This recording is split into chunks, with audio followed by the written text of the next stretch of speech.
7h56 sur RMC et RMC Découverte. Expliquez-nous, et ce matin c'est vous Anne-Sophie Balbir qui êtes au micro. Hier encore, 2 nouveaux pays ont décidé de suspendre la vaccination avec AstraZeneca. La Slovaquie et le Brésil, uniquement pour les femmes enceintes. Suspendu également dans l'Ontario, province canadienne la plus peuplée. Défiance à l'égard de ce vaccin mal aimé. Alors jusqu'ici il n'y a rien d'étonnant. Plus surprenant en revanche, et on vous l'explique ce matin, dans certains pays, AstraZeneca fait un carton. À commencer par le Royaume-Uni. AstraZeneca représente les 2/3 des vaccinations avec plus de 28 millions de doses injectées au total. Forcément, puisque c'est le vaccin national, la fierté locale. AstraZeneca a été mis au point par les chercheurs de l'université britannique d'Oxford, injecté dès la fin décembre à une population particulièrement endeuillée par l'épidémie. C'est ce qui a permis de vider les hôpitaux saturés. Le sérum fait l'unanimité politique et médicale.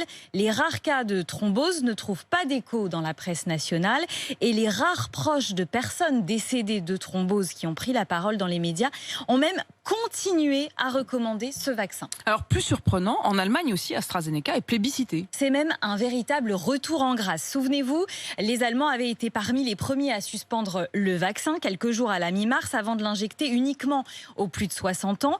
Mais depuis la semaine dernière, changement de cap, l'Allemagne l'autorise pour tous les adultes, quel que soit leur âge. Et on a vu ce week-end des images assez impressionnantes d'Allemands venus de très loin avec leur camping-car, leurs chaises pliantes pour pouvoir être vaccinés avec AstraZeneca.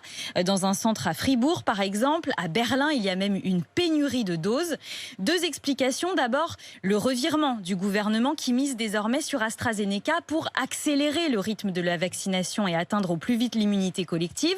Il y a aussi l'envie des Allemands de retrouver au plus vite la liberté en se vaccinant, car l'Allemagne a levé la semaine dernière les restrictions pour les personnes vaccinées. Elles peuvent notamment se rendre dans les commerces non essentiels et ne sont plus soumises au couvre-feu. Mais Anne-Sophie, alors on n'y comprend plus rien. Pourquoi l'Europe, du coup, avance en ordre dispersé ? Parce qu'il n'y a pas de règles claires et imposées aux États. L'Agence européenne des médicaments a beau affirmer qu'AstraZeneca est un vaccin sûr et efficace, que les bénéfices sont supérieurs aux risques, ce ne sont finalement que des recommandations. Donc chaque pays a fixé ses propres critères d'âge pour vacciner avec ce sérum. C'est donc la grande confusion. Plus de 40 ans en Belgique, plus de 55 ans en France, plus de 60 ans au Portugal, en Italie, entre 60 et 69 ans en Espagne et même plus de 70 ans en Islande, pays hors Union européenne. Merci beaucoup Anne-Sophie. AstraZeneca, mal aimé pour les uns, très aimé pour les autres. Merci pour ces explications. 7h59.